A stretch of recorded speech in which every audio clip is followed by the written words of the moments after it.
My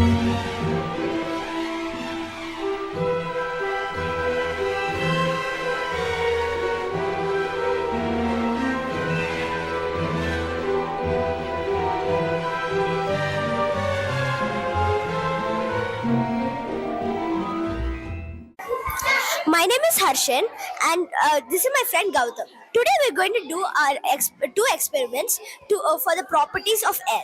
My friend Gautam will do the first experiment. So you know that air is everywhere, right? This experiment will prove that air is like not like can occupy space, whether it's as tiny as a balloon or as big as this room. Here's one example. So here's one experiment to show that. So first we have this jar that has air inside, of course. I put it inside. Now the top part is air. Okay. So now if I tilt it, bubbles come out. The air wants to escape. Now I did almost no outside intervention other than tilting it and letting the outside air rush in. Okay, so then this shows that air can occupy space. Now I'm going to do an experiment to show that air supports burning. Now I'm going to light this candle.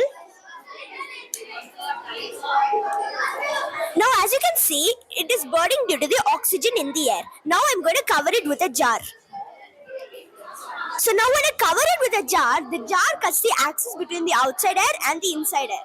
So now the candle starts using the oxygen inside the jar. So when the oxygen inside the jar gets over, it will extinguish. As you can see, it's gradually diminishing and now it got extinguished. So this shows that oxygen supports burning and fire is needed for fire. Thank you. Hello everyone. I am Abel Matthew from class 6B. This is the Newton's disk, invented by Sir Isaac Newton. He made this experiment to prove that when the sky is white in color, right? It is because all the colors of the rainbow, as you can see here, red, orange, yellow, green, and all of them will mix together to form white color, which is present in the sky. We won't be able to see all the colors as we have three cones inside our eyes, which join together and predicts us from seeing all the colors. That's why we only see white color in the sky and not all the colors, as they mix together to form the rainbow.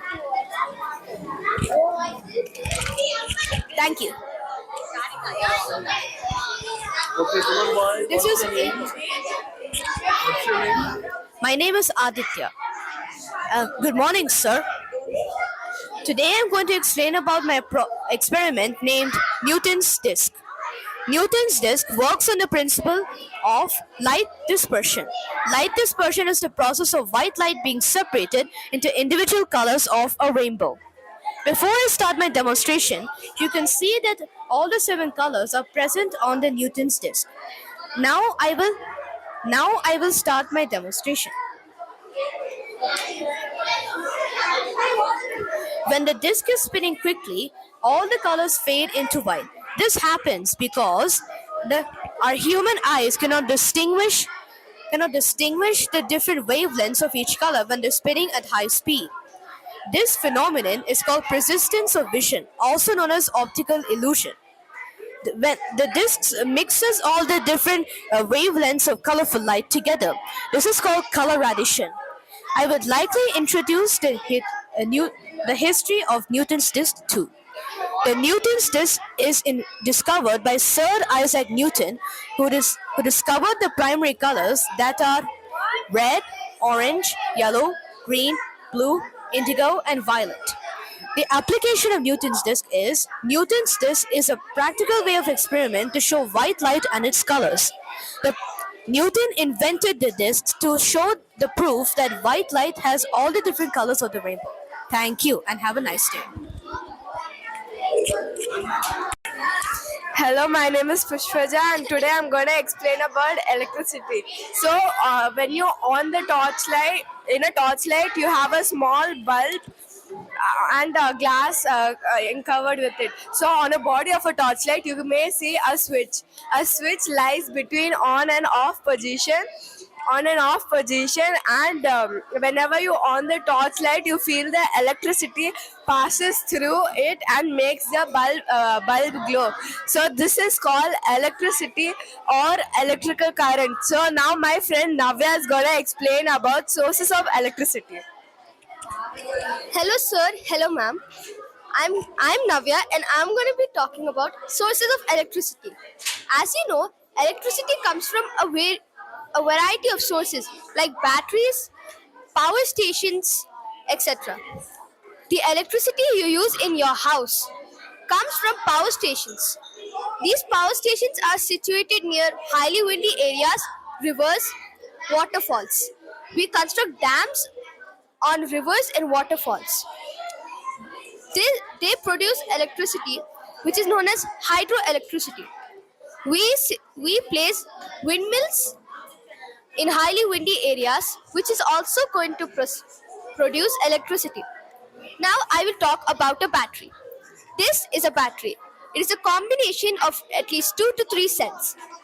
This is the positive terminal and this is the negative terminal. The acids present in this battery collide with each other and create a chemical reaction which produces electricity. Like here, when I turn the switch on, the, the battery is creating the chemical reactions in this battery produce electricity, and that helps to light this bulb. Now, my friend Adya will talk about circuits. Hi sir, hi ma'am. I'm going to explain our electric circuit. The electric current needs a complete path to flow.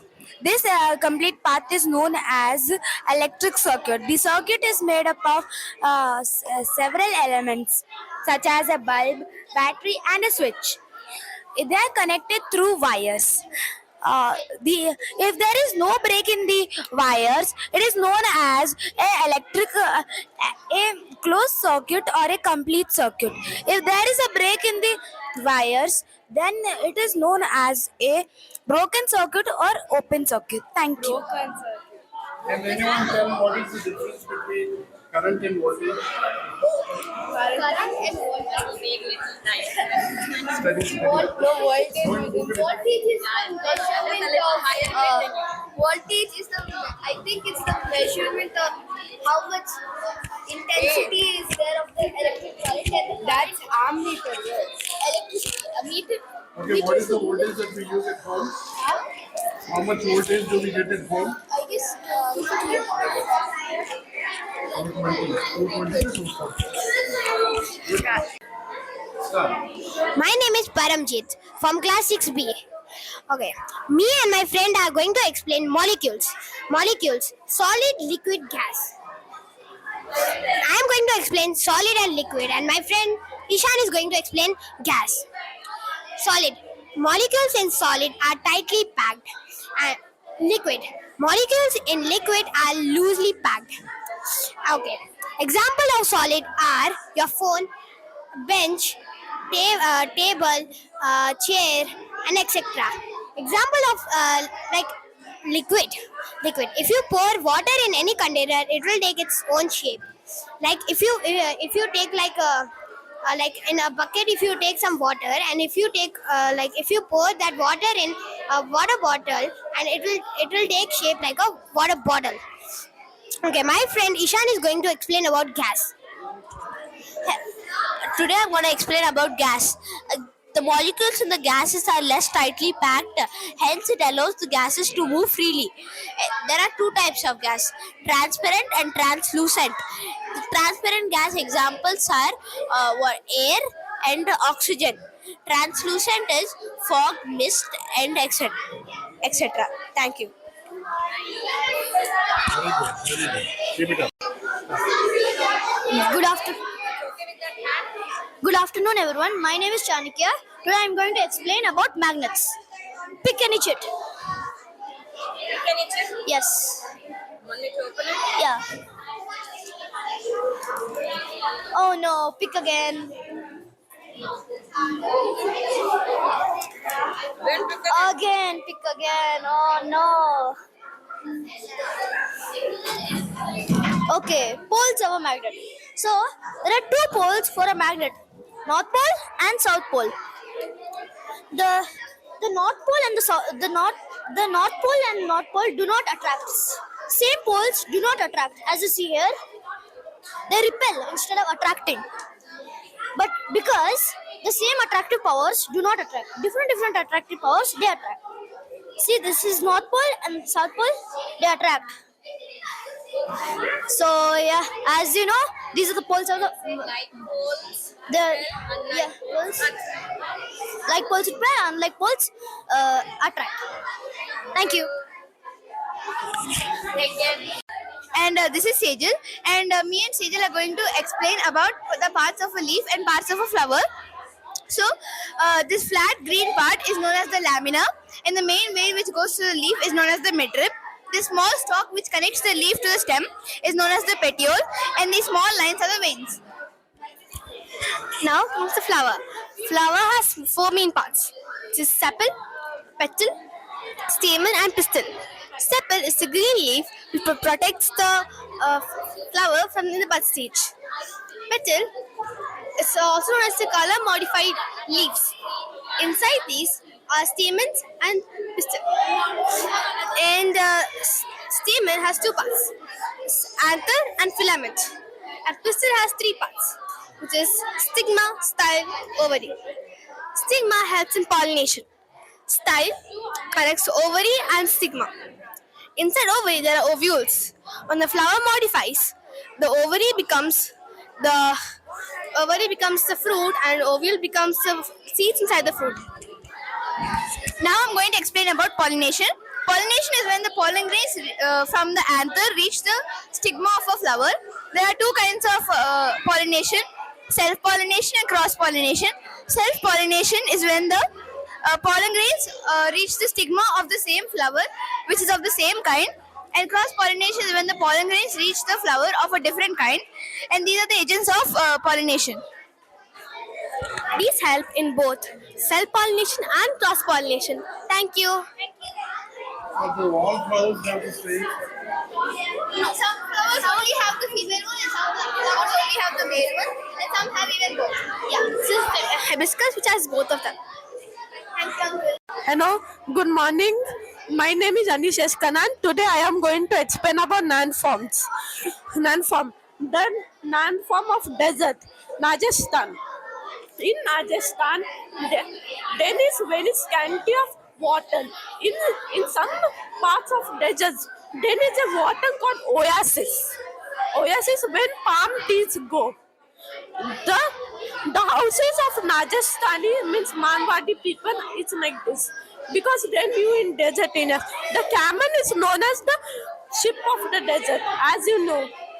The people of Rajasthan, traditional dress of Rajasthan. And this is the eagle, the animals which knew in Rajasthan. The pants have spines instead of news to reduce the transpiration. Any doubts? Thank you. So I'm Sharanya Singh from Class 6A. And I'm Manha from Class 6A. So today our topic is electricity and magnets. What is an electricity? An electricity is the phenomenon when a chemical reaction takes place with preservance and motion that occurs inside a cell is known as an electric charge. So we have some sources of electricity. First we have hydroelectricity which comes from water, then windmill which comes from air, and solar panels which comes from the sun. So here we have a contraption with the solar panel. When we on it, we can see the house light up. So then we have a cell. A cell is a singular chemical reaction, and on the other hand, we have a battery which consists of many cells together and has a greater effect. There are two types of cells, primary and secondary cells. A primary cell can be only used only once and cannot be recharged. On the other hand, the secondary cells can be used many times and recharged. So now we have things about magnet. The history of magnet started in Greece. A boy named Magnus was a shepherd, and like a normal day, he took his sheep for herding. But suddenly, the back of his stick, made of iron, was stuck to a mysterious rock. When he noticed that the iron present on his stick was attracted to a mysterious rock, he discovered magnets. The word magnetite is derived from the word Magnus, his name. So now we have some more things about a magnet. A magnet is a substance which can attract or repel other substances such as iron, nickel, or cobalt. This property is known as magnetism. When a magnet attracts other objects like nickel, cobalt, and iron, it is known as a magnetic substance. The area of a magnet is known as a magnetic field. So now we have an experiment to show about the magnetic field. So first we keep a bar magnet under two sheets of paper and sprinkle some iron fillings on it. As you can see here, we'll keep some more iron fillings. So we can see the magnetic field of the magnet. Here we have another experiment. It shows the repulsion and attraction of a magnet. When two like poles come together, it repels, and when two unlike poles come, they'll attract. So here we have different kinds of magnets. Here we have horseshoe magnets, ring magnets, board magnets, pin magnets, and fridge magnets. Now we have single and double touch method. Single touch method. If you take a metal or a steel plate and a bar magnet, and if you rub it 40 to 50 times in the same direction, the metal or the steel plate will also become magnetic. Double touch method. In double touch method, you will need two bar magnets and drag them in opposite directions. When we have to drag them for 40 to 50 times, after some time, the metal or steel plate will turn into a magnetic substance. Very nice, very nice. So my name is Yashita from 6A. I'm going to do a project on the magic balloon. So you need to add 30 ml of water and 4 spoons of baking soda. Is that liquid? Baking soda.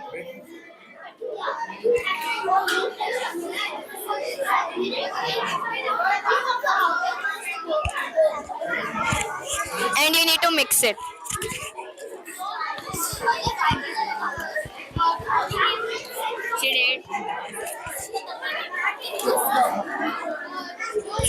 Then you need to take a balloon and fill it with citric acid or powder.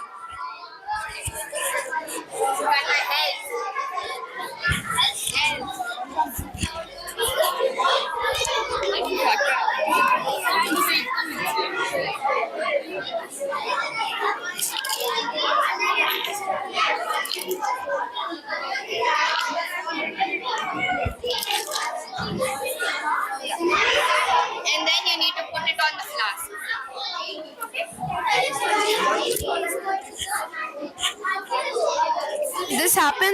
This happens when a carbon dioxide. What's the name? Tanmayi. Sorry? Tanmayi. Tanmay. This happens when carbon dioxide and citric acid mix to each other. It produces carbon dioxide gas. What is the, what does it prove? What does this experiment prove? It proves that so there's actually no provization for this. It's just a normal it's a simple experiment that shows when an acid and a base mix, it causes a chemical reaction. That's all.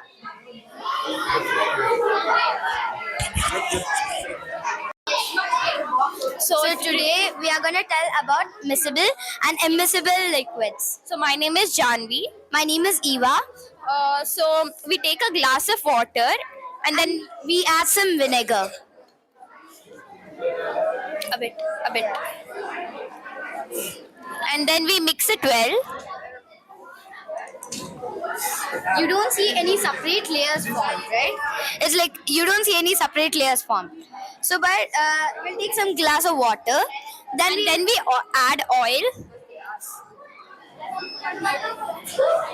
and after we mix it also, it forms a separate layer because it's less denser than the water. The arrangement of the oil is like it's less denser than the water. That's So it called forms a yeah, separate layer. So that's called. called immiscible liquids. Thank you. So hi guys, my name is Shreyaji. And I'm Vidatri. So we both will be explaining about the structure of a typical flower. So the first thing that I'd like to start with is the pedicel, which is a stalk-like structure. Above the pedicel is the thalamus, which is thick and fleshy, and above that is a sepal-like structure.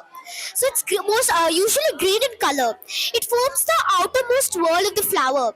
So that is really important for the petal to protect the petals for the bud system. Now the next I'd like to go is the petals. The petals, as you all know, they're vibrantly colored and they're really good in fragrance. So they're like that to attract the insects for pollination process. Now I'd like to talk about the reproductive system. Example, hibiscus. My friend Vidatri picked it this morning. Hibiscus flowers are usually bisexual, meaning they have both female and male reproductive systems. Like this, for example, the black kind of structure is called as the stigma. Below it is this thick stalk-like structure that is called as the style. From that, small filament-like structures arise from it, holding substances which are pollen grains. Those are called as anther. That's it from me. Now my friend Vidatri would like to explain and give a brief recap about the structure of a typical flower. Stamen is the male reproductive part. It contains of two main parts called the anther and the filament. The stamens are the male reproductive organ of the flower. They are collectively called as androecium, and pistil and carpel are female reproductive part. They have four main parts, and they form the innermost wall of the flower called gynoecium, and the petals are modified leaves which have fragrance and colors to attract insects for the pollination, and the pollen grains from the anther go to the stigma region, then go through the style and ovary. It reaches the ovary and ovules. After the pollination, the ovary turns into a fruit and the ovule turns into the leaves. I mean the seeds. The thymus keeps all the parts of the flower together, and the sepal protects in the birth stage. And like we know, in a stem, the leaf is connected through a lobe. So just like that, the flower is connected through pedicel. Thank you. That's it for us. Thank you. Today I'm going to explain about how. My name is Samantha. I'm from 6A. Today I'm going to explain about how God created the earth. First, God created the earth and He created trees, animals, birds, plants, and human beings.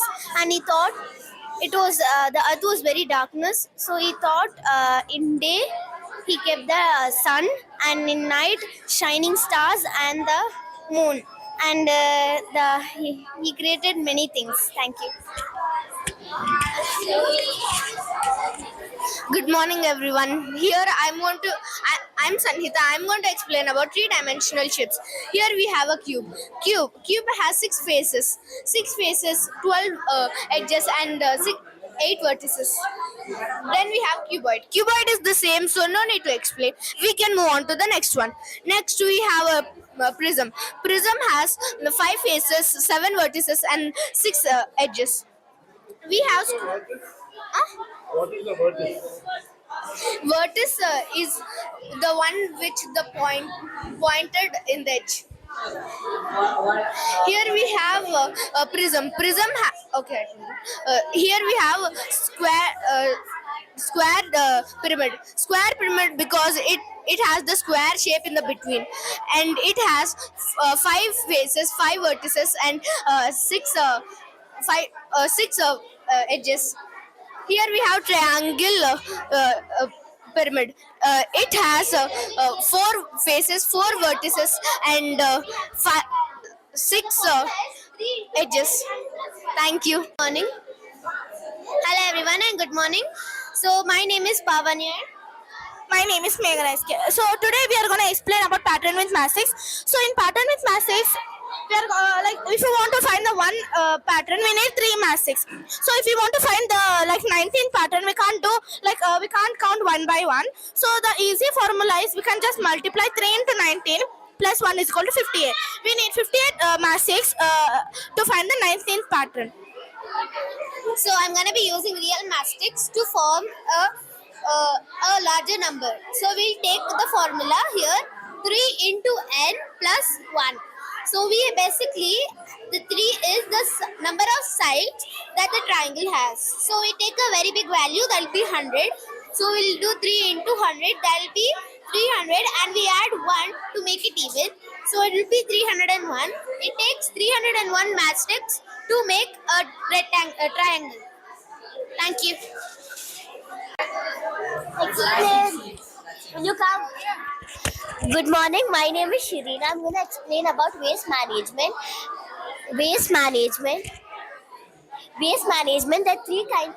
We use three types of dustbins. One for toxic waste, one for biodegradable, and one for recyclable waste.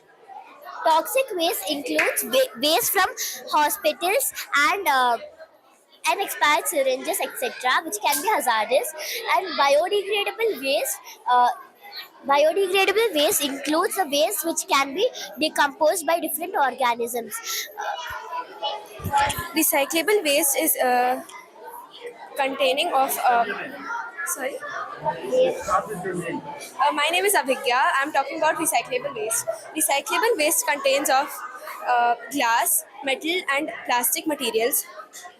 Such type of waste is stored in blue-colored bins. Recycling is not a good option because reusing is a better option than recycling. Because recycling takes more energy and conserves it.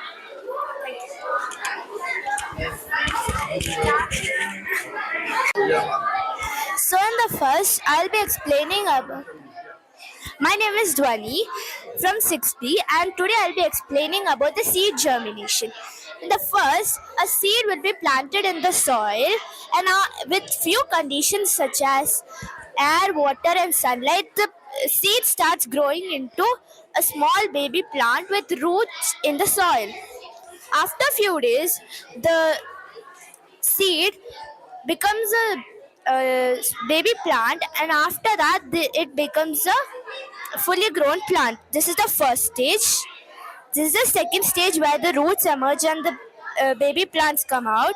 This is the third stage, the middle stage, and this is a fully grown plant from the seed. Thank you.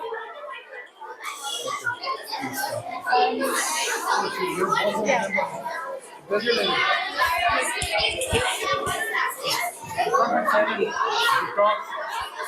name?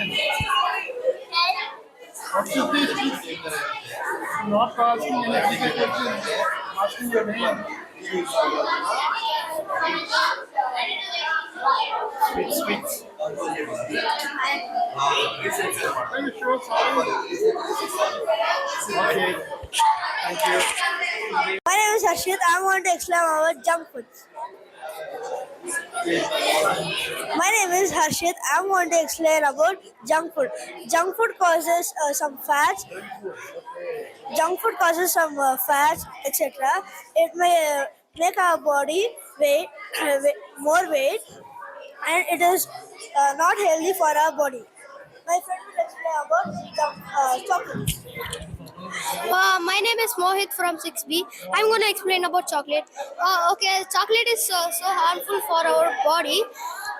So it contains some flavorings, artificial flavorings, and and it causes cavities in our teeth, and and uh, and it contains fat, so it leads to obesity.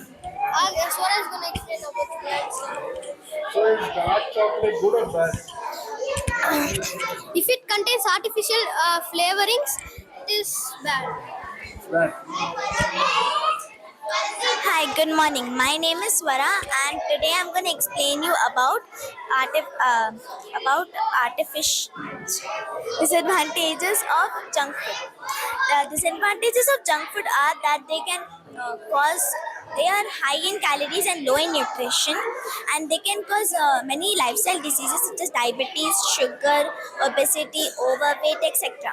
Now we're going to talk about the ingredients of the dark chocolate.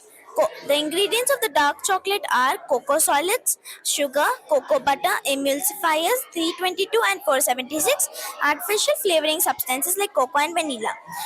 In sugar, we're going to talk about we're going to talk about it later in our food pyramid. Now we're going to talk about emulsifiers, which is also known as a chemical based preservative.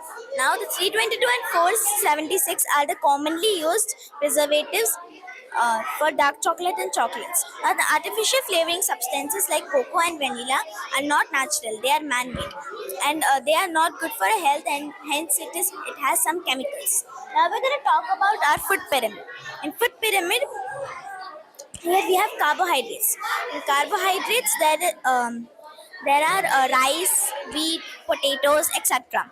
And in this, we should eat it every day so that we should eat it every day so that we can get energy for doing everyday activities. Now, next is fruits and vegetables. The fruits and vegetables are good for our health because we should eat it in low amount because it is fruits and vegetables, and it also gives us energy, but gives us also vitamins and minerals, and we should not eat a large amount of vitamins and minerals. We should eat it in a low quantity, normal quantity.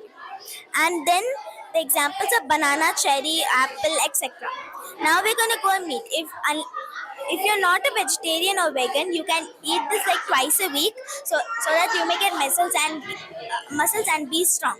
Now next is this oily food and sweets, which is not good for our health. If we eat in a large quantity, we may get obesity and all the diseases which I mentioned right now. So we should eat it in a low quantity. The examples of oily foods are cheese, butter, etc. And examples of sweet food are candy, chocolates, etc. Thank you. Which one is your favorite? Huh? Which one is your favorite food? Carbohydrates. Carbohydrates. Here, please, here. Hello, my name is Rujan. Today we are going to see what is healthy food. This is my friend, he's gonna explain what is healthy food. Hi guys, my name is Samik Singh and I am from class 6B. Today I am going to explain about healthy food. Healthy food gives us energy, vitamins, minerals and nutrients. Here you see carrot, cucumber and tomato. This carrot is vitamin A. This cucumber and tomato gives us, it's a liquid substance of vegetables. And here you see is fruit salad and this is carrot. Then it gives us vitamins, nutrients, calcium, and etc. Some examples of vegetables are pulse, pulse fruits, and orange. I mean pulse fruits and vegetables. So, for example, one more example I'm giving is we have an orange. In an orange, there will be a thread-like structure. We should not remove that structure because uh, it contains fiber, which is good for our health, and it even helps in maintaining our weight. Thank you. And which one builds your muscles? How your muscles grow? Because of our protein helps us. Today we are Good afternoon, dear parent. Today we are going to explain about fiber. There are three types of fiber: natural fiber, animal fiber, and synthetic fiber. Natural fiber. Fiber that are obtained from plants are known as natural fiber. Cotton and jute are the major examples of a natural fiber. Animal fiber. Animal fiber are obtained from animals. Two major examples of animal fiber are silk and wool. Fiber made by human beings using chemical substances are called synthetic fiber or man-made fiber. Some examples of synthetic fiber are polyester, nylon, and acrylic. Thank you.